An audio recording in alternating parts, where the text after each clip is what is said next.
সন্মানীয় মুখ্যমন্ত্ৰী ডাঙৰীয়াৰ এটা ষ্টেটমেণ্ট পালোঁ গণেশগুৰিৰ ফ্লাইঅভাৰ ছবিখনক লৈ পেলাই। তাত কিছুমান কথা মই ক'ব বিচাৰিছোঁ, তেওঁ চাগে ভুল বুজি আছে। যেনেকৈ ছবিখন জুবিনদাৰ দৰে হৈছে নে নাই, আৰু মই SFI নেকি, এনেকুৱা ধৰণৰ কিছুমান কথা ওলাইছে।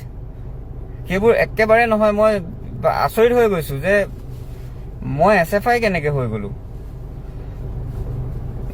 ছবিখন সেইদিনা মই গণেশগুৰিৰ কি কয় শিৱসাগৰৰ পৰা মই আহি আছিলোঁ, তাত মোৰ কাম চলি আছিলে। আহি যোৰহাটত থাকিলোহি।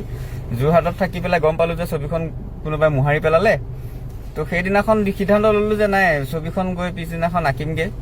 কাৰণ জুবিনদাৰ ছবিখন এনেকৈ মোহাৰি পেলোৱাটো আমি কোনেও নিবিচাৰোঁ।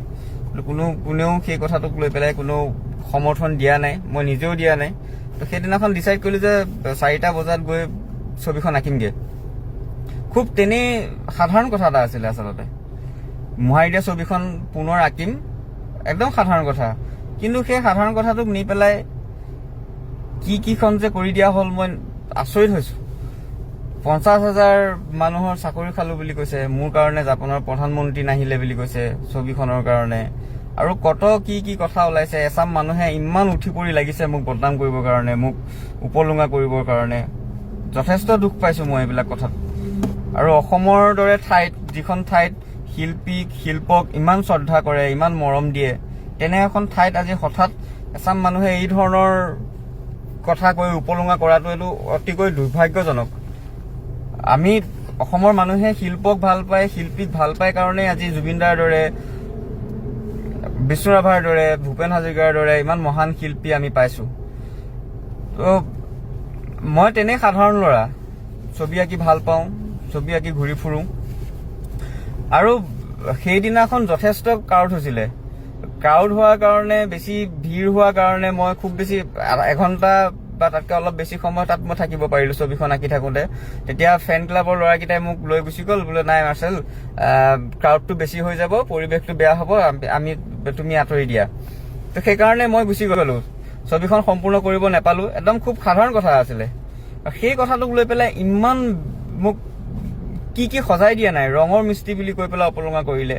আৰু এই কথাটো মই ৰঙৰ মিস্ত্ৰীৰ ক্ষেত্ৰত মই এটা কথা ক'ব বিচাৰিছোঁ যে তেওঁ ৰঙৰ মিস্ত্ৰীয়ে হওক বা হাজিৰা কৰক বা ৰিক্সা চালকেই হওক, তেওঁ সৰু কাম কৰে বুলি যিটো উপলুঙা কৰাৰ যিটো মেণ্টেলিটি, এই মেণ্টেলিটিটোক মই তীব্ৰ গৰিহণা দিছোঁ। আৰু মই নিজকে ৰং মিস্ত্ৰী বুলি ক'বলৈ লাজ নকৰোঁ। মোৰ ৰং মিস্ত্ৰী বুলি ক'লেও মোৰ কোনো সমস্যা নাই। কিন্তু সৰু কাম কৰিছে বুলি যিটো ঠাট্টা কৰা যিটো মেণ্টেলিটি, এই মেণ্টেলিটিটোক মই তীব্ৰ গৰিহণা জনাইছোঁ। এনেকুৱা মানসিকতা থাকিব নাপায়। আৰু মই এটা কথা কওঁ যে আমাৰ সন্মানীয় মুখ্যমন্ত্ৰী ডাঙৰীয়াক মই ক'ব বিচাৰিছোঁ, আপুনি মোক ভুলকৈ বুজি আছে। মই কোনো SFI নহয়। মই না আগতে কেতিয়াবা SFI আছিলোঁ, না এতিয়া হয়, না আগলৈ হ'ম। মই কোনো SFI নহয়। মই একদম মুক্ত মনৰ মানুহ, স্বাধীন চেতিয়া মানুহ, এনেকেই থাকি ভাল পাওঁ। আৰু আপুনি চাগে চে গুয়েভাৰাৰ টুপিটো পিন্ধাৰ কাৰণে SFI বুলি চাগে ভাবিছে। মই চে গুয়েভাৰাক ভাল পাওঁ কাৰণে এই টুপিটো পিন্ধিছোঁ। আৰু তেখেতক ভাল পোৱা বিভিন্ন কাৰণ আছে। তেখেতক মই প্ৰথম ভাল পাওঁ যে তেখেত এজন সাংঘাতিক প্ৰেমিক আছিলে। তেখেত যদি প্ৰেমিক নহ'লহেঁতেন, তেখেতে চাগে সেই সাধাৰণ মানুহৰ কাৰণে ইমান ডাঙৰ এখন সংগ্ৰাম নকৰিলেহেঁতেন। তো সেই প্ৰেমৰ প্ৰতীক হিচাপে মই এই টুপিটো সদায় পিন্ধোঁ, আৰু সেই ধৰণে সদায় পিন্ধিম। আৰু এই ক্ষেত্ৰত আপুনি মোক আকৌ এবাৰ কৈছোঁ, আপুনি মোক ভুলকৈ বুজিছে। মই কোনো SFI নহয়, কোনো সংগঠনৰে মানুহ মই নহয়। আৰু আজিলৈকে কোনো দল সংগঠনক মই কেতিয়াও অপেনলি ছাপোৰ্ট কৰা নাই। আৰু এটা কথা কওঁ,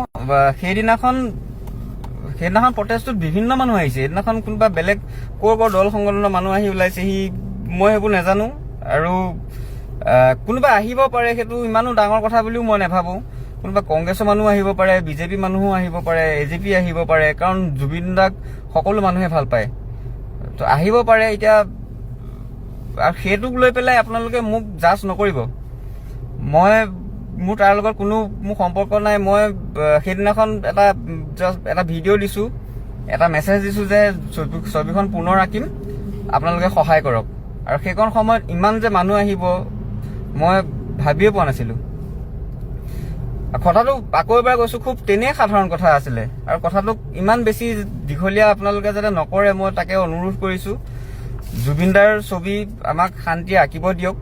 আমি কেতিয়াও বেয়া ইম্পেক্ট পেলাব চেষ্টা কৰা নাই।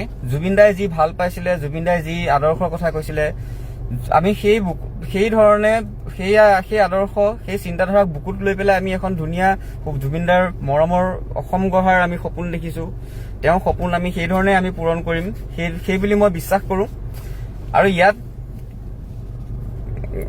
মোৰ ক'ব লগা সিমানেই আৰু ভৰলুৰ কথাটো মই এটা ক'ব খুজিম যে ভৰলুৰ কথাটো তেনেই সাধাৰণ আছিলে যে গছ কাটিছে, গছৰ কাৰণে প্ৰতিবাদ, গছ নেকাটিব বুলি প্ৰতিবাদ কৰিছো। আৰু তাতো বিভিন্ন মানুহ আহিছিলে, ইয়াত যেনেকে মানুহ আহিছে তাতো তেনেকে মানুহ আহিছে। আৰু জুবিন দা নিজেও দীঘলী পুখুৰীত আহিছিলে গছ কটাৰ বিৰোধ কৰিবলৈ। আৰু গছ কটাটো কোনো মানুহে ভাল নাপায়, ময়ো তাক সমৰ্থন কেতিয়াও নজনাও। গতিকে এইটো খুব সাধাৰণ কথা আছিলে। মই বুজি নাপাওঁ কথাবোৰ নি পেলাই ক'ত পোৱাইগে, কি কৰি দিয়েগে, আচৰিত লাগিছে। আকৌ এবাৰ কৈছো যে আপুনি মোক ভুল বুজি আছে, মই কোনো SFI নহয়, কোনো দল সংগঠনৰ লগত মোৰ কোনো সম্পৰ্ক নাই। আৰু মই সকলোকে এটা কথা কওঁ, মই সকলোকে মানুহ হিচাপে চাওঁ। মই কাকো কেতিয়াও সি বিজেপি, সি কংগ্ৰেছ বা সি কোনোবা বেলেগ দল, কোনোবা সংগঠন, সেই ধৰণৰ টেগ লৈ পেলাই মই কাকো নাচাওঁ। আৰু ঠিক তেনেকে মোৰ লগত বিজেপি মানুহো মোৰ আপোন মানুহ আছে, মোৰ লগৰ বহুত ভাল বন্ধু বিজেপিতো আছে, কংগ্ৰেছত আছে, বিভিন্ন দল সংগঠনত আছে। আৰু এতিয়া মই সিহঁতৰ লগততো আৰু কথা নপতাকে থাকিব নোৱাৰো। গতিকে মোক সেই ধৰণে জাজ নকৰিব মই অনুৰোধ জনাইছো। মই একদম স্বাধীন চেতিয়া মানুহ, মই এই ধৰণে ছবি আঁকি আছো, এই ধৰণে ছবি আঁকি যাম। আৰু শেষত ক'ব লগা সিমানেই। জয় আই অসম, জয় জুবিন দা।